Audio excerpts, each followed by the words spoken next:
প্রিয় দর্শক, শুভেচ্ছা সহ আমন্ত্রণ জানাচ্ছি এনটিভির প্রতিদিনের আয়োজন স্বাস্থ্য প্রতিদিন অনুষ্ঠানে। দর্শক, আজ আপনাদের সঙ্গে আছি আমি ডাক্তার সাখাওয়াত হোসেন। প্রিয় দর্শক, আজকের এই অনুষ্ঠানে আমরা আলোচনা করব নাকের সাধারণ সমস্যা ও তার প্রতিকার নিয়ে। এ বিষয়ে কথা বলবার জন্য আমাদের সঙ্গে স্টুডিওতে উপস্থিত আছেন একজন নাক কান গলা রোগ বিশেষজ্ঞ। চলুন দর্শক, অনুষ্ঠানের শুরুতেই আমরা পরিচিত হয়ে নেই আমাদের আজকের অতিথির সঙ্গে। ডাক্তার ফুয়াদ মোহাম্মদ শহীদ হোসেন ১৯৭৯ সালের এপ্রিলে ময়মনসিংহ জেলায় জন্মগ্রহণ করেন। তিনি ২০০৩ সালে ময়মনসিংহ মেডিকেল কলেজ থেকে এমবিবিএস ডিগ্রি অর্জন করেন। এরপর তিনি চিকিৎসা বিজ্ঞানে উচ্চতর ডিএলও ডিগ্রি লাভ করেন।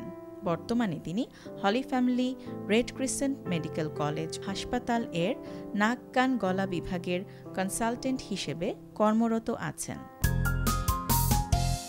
আপনাকে আমন্ত্রণ আমাদের অনুষ্ঠানে। ধন্যবাদ সাখাওয়াত হোসেন, আপনাকে আমাকে আমন্ত্রণ জানানোর জন্য। এই যে নাকের খুব সাধারণ সমস্যা থেকে অনেক জটিল সমস্যাও হতে পারে, বয়স বেঁধে খুব সাধারণ থেকে অত্যন্ত মরণ জীবনঘাতী এইরকম রোগ পর্যন্ত হতে পারে। আপনি যদি একটু বলেন যে কি কি সমস্যা একজন মানুষের নাকে হতে পারে। সাখাওয়াত ভাই ধন্যবাদ, কিন্তু খুব বড় একটা চ্যাপ্টার আপনি বলে ফেলেছেন। আসলে নাক নিয়ে কথা বলতে গেলে অনেক সময় লাগবে। আমি খুব ছোট করে বলি, যদি বাচ্চাদের ক্ষেত্রে ধরেন, খুব ছোট বাচ্চা, তাদের ক্ষেত্রে নাকের খুব সাধারণ সমস্যা হলো যে তারা নাক খোটানোর একটা অভ্যেস থাকে এবং বাচ্চাদের নখগুলো খুব শার্প থাকে। অনেক সময় বাচ্চার বাবা মা বলে বাচ্চার নাক দিয়ে হয়তো ব্লিড করতেছে, তারা খুব ভয় পেয়ে যায় কি হলো আমার বাচ্চাটার, কিন্তু এটা খুব সাধারণ একটা ব্যাপার। দেখা যাবে নিজের নখের খোঁচা এবং ওদের নখটা খুব পাতলা থাকে, শার্প থাকে, যা শুধু নখটা যদি কেটে রাখে এবং একটা মলম দিলে, অ্যান্টিবায়োটিক মলম দিলে এটা ভালো হয়ে যায়। অনেক সময় বাচ্চারা বাবা মার অগোচরে নাকের মধ্যে পুঁতি ঢুকায়, মটরশুঁটি ঢুকায়, সিমের বিচি ঢুকায়, কখনো হয়তো তার নাকে একটু ইরিটেশন হচ্ছে, সে মনে করলো এটা ঢুকালে হয়তো একটু আরাম পাবো। এটা আমরা খুব কমনলি পাই। সেই ক্ষেত্রে দেখা যায় নাক থেকে তার হয়তো অনেক সময় একটা দুর্গন্ধ আসতেছে, অথবা দেখা যাচ্ছে নাক থেকে খুব সিক্রেশন হচ্ছে। সেই ক্ষেত্রে আমরা নাকটা যদি এক্সামিন করলে যদি দেখি, সেটাও আমরা ফরেন বডি হিসেবে ট্রিট করা হয় এবং সেটা কিন্তু বের করে দেয়া যায়। কখনো কখনো এমনিতেই আমরা আউটডোরে করে দিতে পারি, কিন্তু কোনো কোনো ক্ষেত্রে আমরা বাচ্চা যদি কোঅপারেট না করে অজ্ঞান করে করতে হয়। এটা গেল একদম বাচ্চাদের। আরেকটা বাচ্চাদের যেটা আমরা বলি যে যেটা কমন কোল্ড, দেখা যায় যে একদম অ্যালার্জিক যদি ম্যানিফেস্টেশন তার খুব ছোটোবেলা থেকে থাকে, তার বাবার আছে বা মার আছে, যে দেখা গেল সিজনাল ভ্যারিয়েশনে বা খুব আনস্টেবল ক্লাইমেটিক একটা পিরিয়ডে দেখা যায় হয়তো নাক দিয়ে সমানে পানি ছড়ছে, সর্দি হচ্ছে। হ্যাঁ, এটার খুব ভালো চিকিৎসা আছে, আমরা কিছু ওষুধ আছে যেগুলো দিলেই খুব ভালো থাকে। আপনি আরেকটু পরে যদি যান, তাহলে ধরেন টিনএজের যে ক্ষেত্রে, টিনএজের ক্ষেত্রে, সেই ক্ষেত্রে ছেলে বাচ্চাদের ক্ষেত্রে কিন্তু নাকের একটা জিনিস খুব ইম্পর্টেন্ট, সেটা হলো যে 13, 14, 15, 16, 17, 18, 19 এর বয়সের কোনো বাচ্চা যদি নাক থেকে ব্লিডিং হয় এবং খুব প্রফিউজ ব্লিডিং এবং কোনো প্রভোকেশনের হিস্ট্রি নাই, সে নাক খুঁটে না, নাকে তার কখনো কোনো সমস্যা ছিল না, হয়তো স্কুলে গেছে, দেখা গেল হঠাৎ করে স্কুল থেকে ফিরছে একদম জামা কাপড় ভিজে রক্তে, তখন কিন্তু আমাদের একটা জিনিস সন্দেহ করতে হবে যে তার নাকের মধ্যে কোনো টিউমার আছে কিনা। এটাকে আমরা বলি নেজোফেরিঞ্জিয়াল এনজিওফাইব্রোমা। যদিও এটাকে আপাত দৃষ্টিতে মনে হয় বিনাইন, কিন্তু এটা মোর দেন একটা ম্যালিগন্যান্ট কন্ডিশন, কারণ এটা রিকারেন্স খুব বেশি এবং এটার কারণে প্রচুর ব্লিডিং হয়। এবং আপনি জানেন সার্জন হিসেবে যে এটার অপারেশনটাও কিন্তু খুব চ্যালেঞ্জিং, আমরা অনেক রক্ত নিয়ে তারপরে এর অপারেশনের জন্য প্রিপেয়ার থাকতে হয়। তো নেজোফেরিঞ্জিয়াল এনজিওফাইব্রোমা এই বয়সের বাচ্চাদের ক্ষেত্রে, বিশেষ করে ছেলেদের ক্ষেত্রে হলে কিন্তু কখনো ইগনোর করা যাবে না। আরেকটা জিনিস নাকে বন্ধ থাকা, একটা নাক বন্ধ থাকা ঠান্ডা লেগে, আরেকটা এই ঠান্ডা লেগে নাক বন্ধ থাকাটা কিন্তু অনেক সময় আমরা সয়ে যাই, মনে করি যে নাক বন্ধ বা নাকের সমস্যা, এটা এমন কিছু না। কিন্তু কারো কারো নাকের হাড় সৃষ্টিগতভাবেই যখন আমাদের এই ফেশিয়াল স্কেলিটনটা ডেভেলপ করে 15-16 বছর বয়সে, তখন এর মধ্যে একটা প্রতিযোগিতামূলক বৃদ্ধি হয় বিভিন্ন বোনের, হ্যাঁ, হাড়ের, তখন সেখানে গিয়ে যে নাকের যে সেপ্টামটা বা পার্টিশনটা, সেটা কিন্তু আপনার দেখা যায় কারো কারো একদিকে খুব বেশি বেঁকে যায়। এমনিতে সবারই আমাদের একটু হেরে যাবে, সে শর্ট হবে, ফলে ইমব্যালেন্স হবে, একটা ইমব্যালেন্স, যেটা আমাদের দুই দিকে সবকিছু ব্যালেন্স থাকার কথা। তো এটা দেখা যায় কারো কারো ক্ষেত্রে নাকের হাড় বাঁকা থাকে, হয়তো টেরও পায় না, কিন্তু যদি সেটা সিমটম প্রডিউস করে, তার নাকটা বন্ধ, নাক বন্ধ থাকার কারণে কিছু দেখা যায় যে কানটাও বন্ধ করে, বন্ধ বন্ধ লাগে, এবং এই ধরনের পেশেন্টরা কিন্তু দেখা যায় যখন ফ্লাই করে বাইরে যায়, আমাদের কাছে এসে বলে আমার প্লেনে উঠলেই কানটা সব খুব সমস্যা করে, এমনিতেও করে কিন্তু এদের কিন্তু আরো বেশি করে। তো এই ধরনের সমস্যা যখনই হবে যে বারবার করে নাক বন্ধ, তখন আমরা খুব সিম্পলি একটা নাকটা এক্সামিন করে বুঝতে পারি যে তার নাকের হাড়টা বাঁকা কিনা। অনেক সময় সাইনোসাইটিসের কারণে নাক বন্ধ থাকে, নাকের আশেপাশের যে জায়গাগুলো সেগুলো ব্যথা করে, প্রচণ্ড ব্যথা করে, এবং বিশেষ করে এখনকার যে ওয়েদার চলতেছে খুবই হট এবং হিউমিড ওয়েদার, এখন কিন্তু সাইনোসাইটিসের জন্য খুবই একটা মানে উপযোগী সময় আর কি এই সময়। তো এটার কারণে নাক থেকে সিক্রেশন যেমন হয়, নাক থেকে ব্লিডিং হতে পারে, সেটা নিয়েও আমরা কনসার্ন থাকি এবং সেটারও চিকিৎসা আছে। আর যেটা বললেন যে মরণ ব্যাধি, অনেক সময় নাকের কিছু ম্যালিগনেন্সি, নাকের ভিতরে কোনো গ্রোথ থাকলে, হ্যাঁ, তারপরে আমাদের এখানে ম্যাক্সিলা বলে একটা জায়গা আছে না, যে সাইনাসগুলো, সেখানে অনেক সময় কিন্তু ক্যান্সার হয়, তাতেও কিন্তু ব্লিডিং হতে পারে।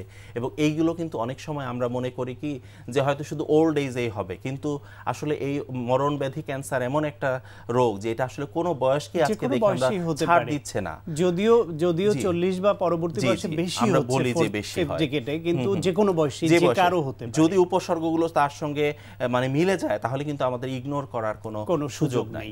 আচ্ছা, আপনি বলছিলেন যে বাচ্চা খুব সাধারণভাবে তার নখ দিয়ে খোঁটা দিয়েছে, রক্ত পড়তে পারে, সেটা যেমন হতে পারে, আবার গুরুতর কারণও থাকতে পারে বলেছেন।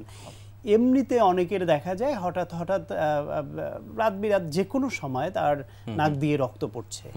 চিকিৎসকের কাছে যাবেন, পরীক্ষা নিরীক্ষা করাবেন, আপনারা পরীক্ষা করে কারণ নির্ণয় করে তারপর চিকিৎসা দেবেন, কিন্তু ওই যে তাৎক্ষণিকভাবে তার যে রক্ত পড়ছে নাক দিয়ে, এটা তো বন্ধ করতে হবে। তার তাৎক্ষণিকভাবে চিকিৎসকের কাছে আসার আগে করণীয় কি? খুব ভালো প্রশ্ন, খুবই ভালো প্রশ্ন।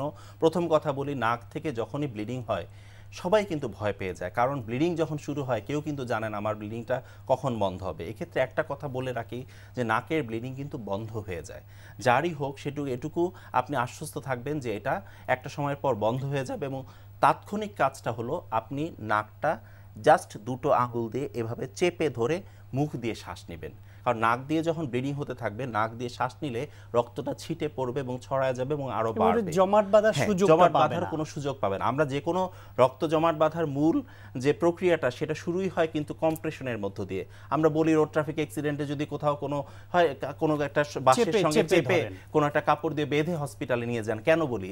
যেন সেইখানে রক্ত বন্ধ হওয়ার প্রক্রিয়াটা যেন ত্বরান্বিত হয়, শুরু হয়। এখানেও ঠিক সেম জিনিস। এবং আরেকটা জিনিস, সেটা সবাই করতে পারে, বাসায় ফ্রিজ থাকলে ঠান্ডা পানি, কোল্ড কম্প্রেশনও কিন্তু রক্ত বন্ধ করতে সাহায্য করে। একটা রুমাল বা একটা কাপড় ঠান্ডা বরফ কুচি দিয়ে অথবা ঠান্ডা পানিতে ভিজিয়ে যদি এরকম চেপে ধরে থাকে 10 মিনিটের মতো ধরে থাকলে, ধরে কি সোজা হয়ে থাকবে না একটু নুয়ে থাকলে পরে ভালো হয়। একটু নুয়ে থেকে জাস্ট মুখ দিয়ে শ্বাস নিয়ে, সোজা হয়ে থাকলে আবার গলা দিয়ে চলে আসে, মুখে পিছনে চলে গেলে, মুখে চলে গেলে, আর মুখে একটা জিনিস হলো কি, ব্লাড যদি পেটে চলে যায় তখন আবার হবে বমির উদ্রেক করবে, তখন একটা থেকে দেখা যাবে আরেকটা কষ্টের সূচনা হবে। তবে এখানে একটা জিনিস বলে রাখি সাখাওয়াত ভাই, আপনার কথার এই সূত্র ধরে, যে আমাদের দেশে একটা জিনিস আমি দেখেছি আমার অভিজ্ঞতায়, যে যারা ব্লাড প্রেশারের ওষুধ খান তাদের অনেকেই ব্লাড প্রেশারের ওষুধ খাওয়া বন্ধ করে দেন, মনে করেন তার প্রেশার এখন নর্মাল আছে, এরপরে ওষুধ খেলে এটা লো হয়ে যাবে। এখন প্রেশার যখন কেউ প্রেশার ওষুধ খান বা খান না, বাদ দিয়ে খান, তখন কিন্তু রক্তনালীর পর একটা অসম চাপ পড়ে এবং তার কারণেও কিন্তু এই ধরনের পেশেন্টদের কিন্তু নাক দিয়ে ব্লিডিং হয়, যদি মধ্য বয়সে বা বৃদ্ধ বয়সেও। এবং এ ধরনের রোগীরা কিন্তু প্রথমবার যদি নাক দিয়ে রক্ত যায়, উনি লাকি যে ওনার এই রক্তটা বের হয়ে যাওয়াতে, প্রেশার কমে যাওয়াতে উনি স্ট্রোক থেকে বেঁচে গেল, কিন্তু বারবার কিন্তু উনি লাকি হবেন না। যে আমি আজকের এই সুযোগে সবাইকে অনুরোধ করব, কেউ আপনার হৃদরোগ বিশেষজ্ঞ বা মেডিসিন বিশেষজ্ঞের পরামর্শ ছাড়া কখনো কোনো ওষুধ নিজের মতো করে মডিফিকেশন করবেন না, বন্ধ করবেন না, বা বাদ দিয়ে খাবেন না। এমনকি নিয়মিত চেকআপ করাও দরকার, কারণ প্রেশারের জন্য যে ওষুধটা দিচ্ছে সেটা তার জন্য এক সময় কন্ট্রোলে নাও রাখতে পারে, ফলে তার ওষুধ চেঞ্জ করার দরকার হতে পারে, ডোজ বাড়ানো হতে পারে, কম্বিনেশন থেরাপি দিতে হতে পারে। প্রেশার কন্ট্রোলে না রাখলেও এরকম ব্লিডিং হতে পারে। এবার একটু সাইনোসাইটিসের বিষয়ে যাই, যে আমরা জানি যে আমাদের নাকের দুই পাশে, কপালে, হাড়ের মধ্যে আমাদের ছোট ছোট অনেক আছে, বড় অন্তত 4টা, 2 জোড়া বা 3 জোড়া বায়ুকুঠুরি, যদি বাংলায় বলি, যে সাইনাস যে আছে, এটা মানে বাতাস চলাচল করার কথা, সেইখানে সাইনোসাইটিস হয় কি করে? হ্যাঁ, এটা প্রদাহ হয়, এটা খুব ভালো প্রশ্ন। আসলে আপনি আরো ভালো জানেন ব্যাপারটা, যেহেতু আপনি ম্যাক্সিলোফেশিয়াল সার্জন। এখানে আমাদের ফ্রন্টাল সাইনাস বলি, ম্যাক্সিলারি সাইনাস, বলি আমরা, এথময়েডাল সাইনাস, একটা গ্রুপ অফ এথময়েডাল সাইনাস এবং স্ফেনোয়েড সাইনাস, এগুলো সাধারণভাবে আমাদের অ্যারিয়েশনে বা যেটা বললেন যে বাতাস চলাচলে এটা সাহায্য করে। কিন্তু যদি কখনো যে জিনিসটা হয়, এটার একটা ন্যাচারাল কিন্তু ড্রেনেজ সিস্টেম আছে, এখানে যে সিক্রেশনগুলো সেটা অটোমেটিক্যালি দেখা যায় যে ম্যাক্সিলারি সাইনাসটাকে আমরা বলি মাস্টার অর্কেস্ট্রা বলি, এদিক দিয়ে আস্তে করে বের হয়ে আমাদের যে সিক্রেশন নাকের বা গলার সিক্রেশন চলে যায়। প্রত্যেকটা সাইনাসেরই একটা ন্যাচারাল ড্রেনেজ আছে, সেটা যদি কোনো কারণে অবস্ট্রাক্ট হয় তখন হয় কি স্ট্যাসিস হয়, সেখানে তখন সিক্রেশন জমতে থাকে, তখন আর কিন্তু সেটা বাতাস থাকে না, বাতাসটা তখন ফ্লুইড দিয়ে রিপ্লেসড হয়। আমরা একটা এক্সরে পিএনএস করলে দেখতে পাই ম্যাক্সিলারি সাইনাসের একটা এয়ার ফ্লুইড লেভেল হয়ে যায়। যদি ক্রনিসিটির দিকে যায় তখন এখানে মিউকোজাল থিকেনিং হয়, আস্তে আস্তে সিক্রেশন হয়ে দেখা যায় ওপেক হয়ে থাকে, একদম সাদা সাদা হয়ে থাকে। তখন কিন্তু আর সেই জায়গায় যখন বাতাস থাকে না তখন সেই জায়গাটা ধরা ধরা থাকে, মাথা ব্যথা করে, কখনো কখনো সেই মাথা ব্যথা খুব প্রচণ্ড রকম হয়, অনেকে মাইগ্রেনের মতো মনে করে ব্যথা, কিন্তু আসলে দেখা যায় তার সাইনোসাইটিস হয়ে আছে।